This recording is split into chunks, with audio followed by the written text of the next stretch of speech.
Hello, and welcome back to the channel. Today, we're diving headfirst into a story you might think you know. A story about a boy, a girl, and the finite numbered days they shared. But let's get one thing clear right from the start, just as the film itself insists. This is not a love story. This is a story about love. Its exhilarating highs, its crushing lows, its perplexing ambiguities, and the often painful, always transformative journey it takes us on. We're talking about Mark Webb's bittersweet, stylistically inventive, and emotionally resonant 500 Days of Summer. Our story, or rather, the story we're piecing together, centers on Tom Hansen. Tom works a job he doesn't love, writing sentimental fluff for a greeting card company in Los Angeles. He's a romantic, a true believer, raised on sad British pop music and the deeply ingrained conviction that his happiness hinges entirely on finding the one. He believes in fate, in destiny, in cosmic connections. He believes that true love, the kind sung about in those Smith songs, the kind depicted, perhaps misleadingly, in films, is not only possible but inevitable. He's waiting for the lightning bolt. And then, on January 8th, the lightning bolt arrives. Or at least, Tom believes it does. Her name is Summer Finn. She's the new assistant to his boss, newly arrived from Michigan. She's beautiful, of course, with eyes like pools of calm blue and an aura of effortless cool. She seems different, enigmatic. To Tom, she's instantly captivating, an oasis in the mundane landscape of his life. He sees her, and his world tilts slightly on its axis. The film immediately throws us into its signature non-linear structure. We're told from the outset that this chronicle will jump between the 500 days of Tom's entanglement with Summer, reflecting the fragmented, selective nature of memory itself, especially memory clouded by intense emotion. We see day 488, a glimpse of melancholic closure on a park bench before being yanked back to day one, the moment of ignition. This shuffling of time isn't just a gimmick, it's crucial. It forces us to experience Tom's journey not as a straight line, but as a mosaic of moments, moments re-evaluated, reinterpreted, and ultimately understood only in hindsight. So, back to the beginning, or a beginning. Day 1. Tom sees Summer. Day 3. A brief, awkward elevator encounter punctuated by the shared appreciation of the Smiths vibrating from Summer's headphones. Tom, internally combusting, sees this shared taste not just as a coincidence, but as a sign. A neon sign flashing soulmate in giant letters. This is it. This must be it. His friends, the pragmatic Mackenzie and the more hopeful Paul, listen to his burgeoning obsession with varying degrees of skepticism and encouragement. The initial days are filled with the quiet electricity of unspoken attraction, at least from Tom's side. He observes her from afar, constructs elaborate fantasies, and re-watches that brief elevator encounter in his mind like a sacred text. He learns snippets about her parents' divorce perhaps shaping her views, her enigmatic charm that seems to draw people in without revealing too much. Then comes day 27, karaoke night with the office crew. This is a turning point. Fueled by liquid courage, Tom finally breaks through his shyness, urged on by Mackenzie. But it's Summer who truly makes the move, albeit subtly. After Tom's surprisingly heartfelt, if slightly off-key, rendition of a Pixies deep cut, she approaches him. They talk, really talk. They connect over shared tastes, quirky observations, a similar sense of humor. She reveals she studied architecture in London. He reveals his own dormant passion for architecture, buried beneath Theodine greeting card verses. The air crackles.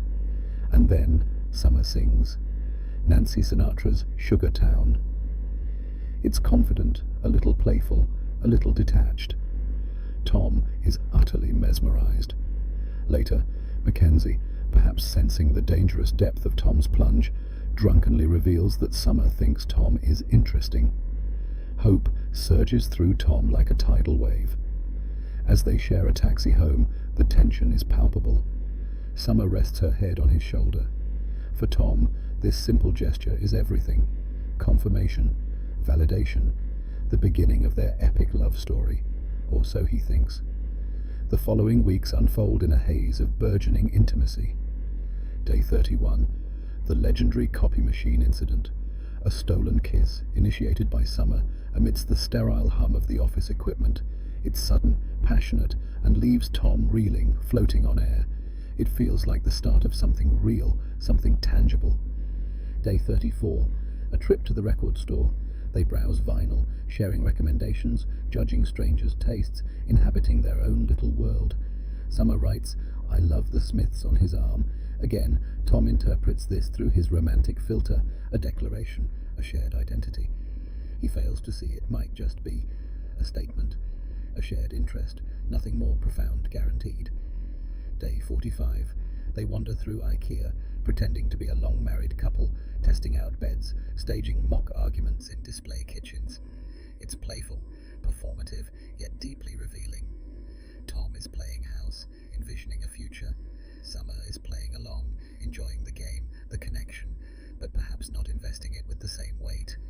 She laughs easily, she engages fully, but there's always a subtle reservation, a boundary Tom seems determined not to see. Day 87. They go to see The Graduate, a film Tom considers one of the greatest romances ever. Summer cries at the ending, not tears of joy, but of sadness for Benjamin and Elaine, trapped on that bus, the initial rush faded, facing an uncertain future. Tom doesn't quite get it. He sees the grand romantic gesture, the escape. She sees the ambiguity, the potential for disillusionment. This difference in interpretation is a microcosm of their entire dynamic. Their relationship, if you can call it that, blossoms in these shared moments. They hold hands watching movies on his couch. They explore the hidden corners of Los Angeles. They lie in bed talking, sharing secrets, or sometimes just basking in comfortable silence. Tom shows her his favorite spot in the city, a park bench overlooking the skyline, a place where the otherwise chaotic urban sprawl looks beautiful, ordered, like the architecture he loves. He shares his dreams with her. But throughout this idyllic phase, the fundamental disagreement lingers beneath the surface. Summer consistently maintains that she doesn't believe in love, not in the fairy tale sense Tom champions. She enjoys his company immensely, she cares for him, she's physically affectionate, but she doesn't want a label. She doesn't want to be anyone's girlfriend. For Tom, this is baffling. How can someone experience this? This connection, this joy, this intimacy, and not call it love, not want to solidify it, claim it, build upon it. He rationalizes her stance. Maybe she's just scared. Maybe her parents' divorce scarred her more deeply than she lets on. Maybe he can be the one to change her mind, to show her what real love feels like. He sees her reluctance not as a statement of fact, but as a challenge to be overcome. He is, essentially, projecting his own desires and beliefs onto her, filtering her words and actions through the lens of what he wants her to be, rather than accepting who she is. Summer, for her part, seems genuinely fond of Tom. She laughs at his jokes, values his perspective, enjoys the ease and fun they share. But she's also honest, repeatedly stating her position. "I like you, Tom," she insists. "I just don't want a relationship." Or, perhaps more tellingly, when he presses her on what happens if she wakes up one day and feels differently, she simply says, "I won't." The warning signs are there, blinking red, but Tom, blinded by the Smiths' lyrics playing on repeat in his heart, chooses to see them as gentle suggestions, hurdles to be cleared on the path to their shared destiny.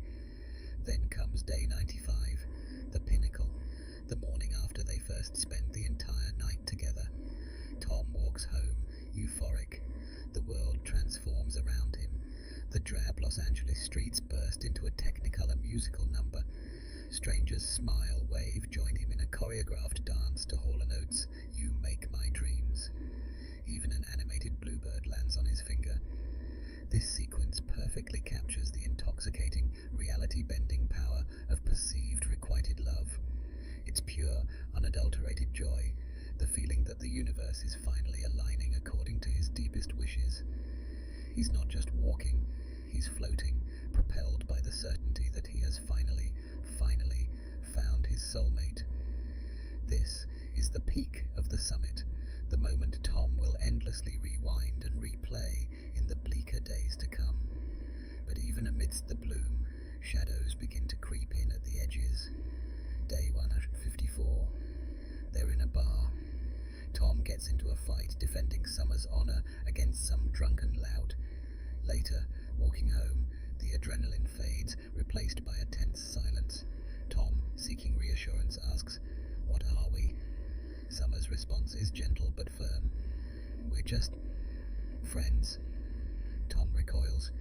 "This is not how you treat a friend," he argues, gesturing between them, referencing the intimacy they share.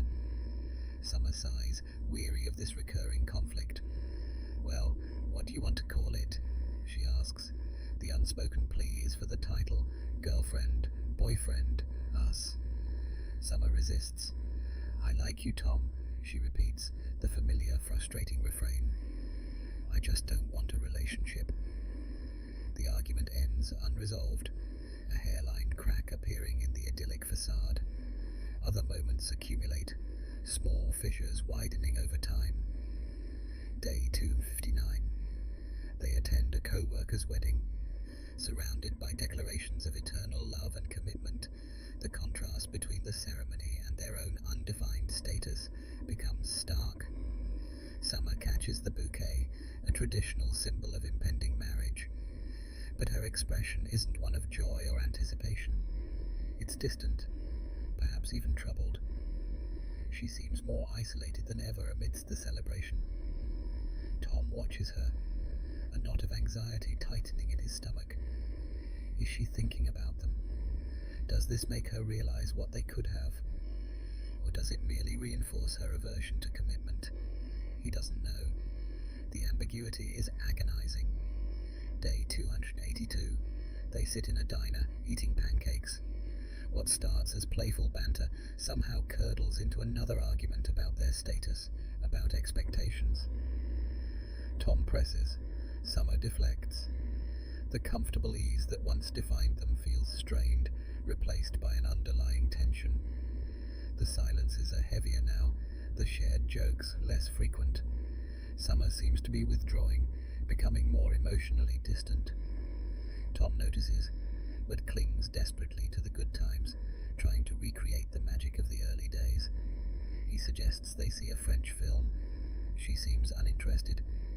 He tries to initiate playful banter. It falls flat.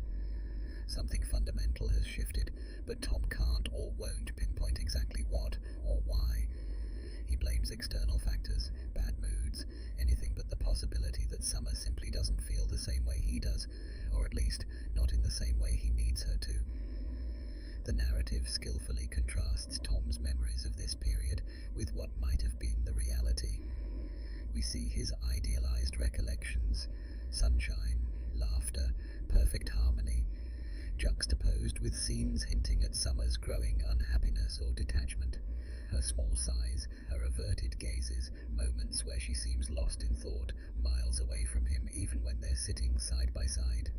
Tom, in his memory, edits these moments out or reframes them, but the film shows us, suggesting that the seeds of the end were sown much earlier than Tom realized. Then comes the definitive break. Day 290. They're sitting in their regular coffee shop booth. Summer seems quiet, resigned. Tom, sensing the gravity, tries to keep things light, but the atmosphere is thick with unspoken finality. And then Summer delivers the blow, gently but irrevocably. "I think we should stop seeing each other."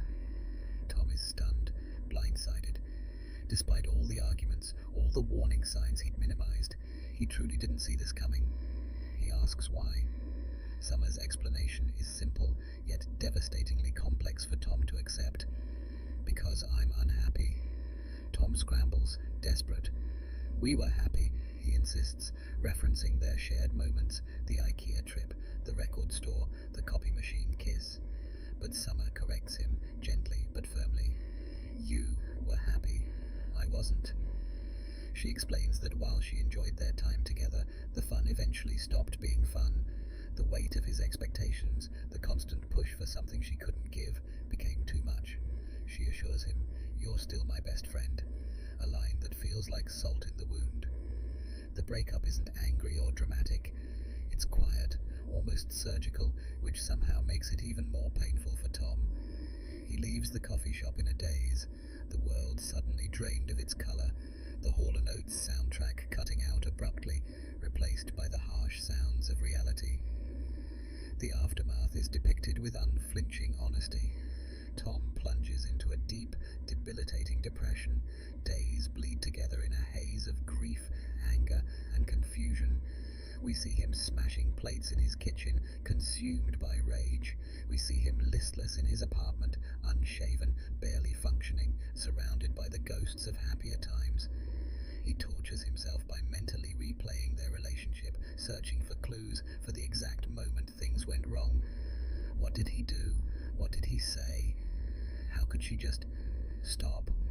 His friends, Paul and Mackenzie, try to help, offering cliched breakup advice and attempts at distraction, but Tom is inconsolable. He obsesses over Summer, analysing her every past action, convinced there must be a way to win her back, or at least understand the incomprehensible. He quits his job at the greeting card company in a fit of despair and disillusionment, unable to stomach writing platitudes about a love he now feels brutally mocked by.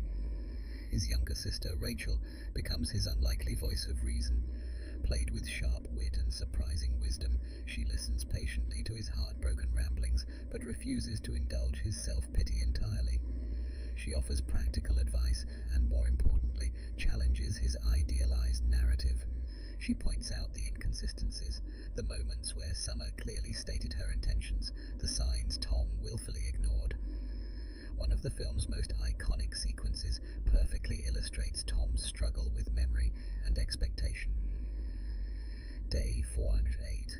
Tom attends a rooftop party at Summer's apartment, clinging to the hope that this invitation signifies a potential reconciliation. The screen splits. On one side, we see Tom's expectations. Summer greets him warmly. They reconnect instantly, share intimate moments, steal kisses by the cityscape, rekindling their lost flame amidst the glittering lights. On the other side, reality. Summer greets him politely but distantly, introduces him to other guests, remains largely occupied elsewhere. The music is different, the lighting harsher. The devastating reveal comes when Tom spots it, an engagement ring on Summer's finger. The two realities crash together, leaving Tom utterly shattered. His carefully constructed fantasy evaporates in an instant, replaced by the brutal, undeniable truth. She hasn't just moved on, she's committed to someone else in a way she never could with him. This revelation sends Tom spiraling further. He gets drunk, calls Summer late at night, leaves rambling, tearful voicemails. He hits rock bottom.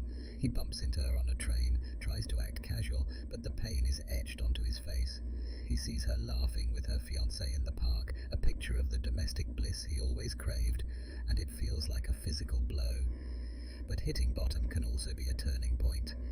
Guided by Rachel's blunt but necessary honesty, just because some cute girl likes the same bizarro crap you do doesn't make her your soulmate, Tom. He begins the slow, arduous process of re-evaluating the entire relationship, this time without the rose-tinted glasses. He starts to acknowledge the red flags he'd previously dismissed. Summer's consistent statements about not wanting a relationship, her discomfort with his intensity, her moments of detachment. They weren't hurdles to overcome. They were fundamental truths about her feelings and desires at that time. He realizes he wasn't in love with Summer, the actual person. He was in love with the idea of Summer, the projection of his fantasies, the woman he thought would complete his narrative. He starts to understand that her inability to commit to him didn't mean she was incapable of commitment altogether. It just meant she wasn't the right person for him, and he wasn't the right person for her. This painful realization is also liberating. It frees him from the obsessive need to understand why, allowing him to start focusing on himself. He retrieves his old architecture sketches from under his bed. He starts drawing again, pouring his energy and frustration not into despair, but into creation. He begins compiling a portfolio, rediscovering the passion he'd neglected while chasing a specific, idealized version of romantic happiness. He starts sketching the buildings of Los Angeles, finding beauty and structure in the urban landscape, imposing order on his own internal chaos through his work. The healing process is gradual, non-linear, much like the film itself. There are good days and bad days, moments of clarity interspersed with waves of sadness. But slowly, surely, Tom begins to rebuild his life, piece by piece, sketch by sketch. He starts interviewing for architecture jobs, taking tentative steps towards the future he'd envisioned for himself before Summer entered the picture, a future defined by his own passions rather than by another person. Then comes day 488, almost near the end of the titular count. Tom is sitting on his favourite bench overlooking the city, the spot he once shared with Summer, sketching in his notebook. And then she appears. Summer sits down beside him. There's an initial awkwardness, then a gentle easing into conversation. She notices his drawings, compliments his talent. She looks genuinely happy for him. And then she tells him about her fiancé, now husband. She confirms what Tom saw at the party. She's married. Tom, no longer angry or devastated, just quietly curious, asks her how she could do it, how she could be sure, especially after everything she used to say about not believing in love or marriage. Summer's explanation is the film's emotional and thematic core.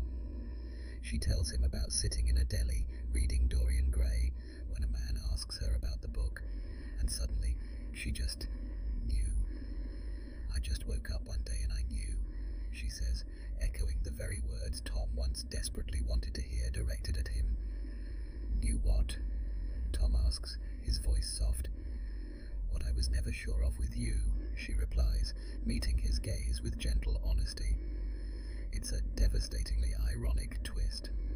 Summer, the supposed cynic, found the certainty, the inexplicable knowing that Tom, the die-hard romantic, always believed in but never truly inspired in her. She explains that her certainty wasn't something logical. It was just there. She couldn't explain it, much like she couldn't explain why she didn't feel it with Tom. It wasn't his fault. It just wasn't meant to be. And then she delivers the final, crucial insight. Tom, you were right about the soulmate thing. It just wasn't me you were right about. In this moment, Tom finally achieves a sense of closure. Not the happy ending he dreamed of, but a mature, melancholic acceptance. He understands that Summer wasn't the villain of his story, nor was he the victim. They were just two people whose paths crossed, who shared something meaningful for a time, but whose destinations lay elsewhere. He understands that fate, if it exists, isn't necessarily about finding one predestined person, but perhaps about the lessons learned, the growth experienced along the way. He smiles, a genuine, accepting smile. He wishes her well, and as she leaves, there's a sense of peace, the quiet after a long storm. The 500 days are finally, truly over. The film concludes on day 500. Tom, dressed smartly, attends a job interview at an architecture firm. He's nervous, but hopeful, portfolio in hand. He's pursuing his own dream now, his happiness no longer solely dependent on finding the one. While waiting, he strikes up a conversation with another candidate, a young woman applying for the same position. They chat, they connect. There's a spark of shared interest, a familiar, easy chemistry. Her name, Autumn. Tom pauses, a flicker of recognition, perhaps a touch of disbelief, maybe even amusement crossing his face. He asks her out for coffee. She hesitates, then smiles and agrees. As she walks away, Tom smiles to himself. the counter resets. Day 1. The ending isn't necessarily suggesting that autumn is the new one. Rather, it signifies hope, resilience, and the cyclical nature of life and relationships. Tom has learned, he has grown, he has survived heartbreak and emerged not cynical, but perhaps wiser, more grounded, and ready to engage with the world and potential connections on new terms. He understands now that every beginning holds possibilities, but also potential pitfalls, and that true connection requires seeing the other person clearly, not just as a reflection of one's own needs and desires.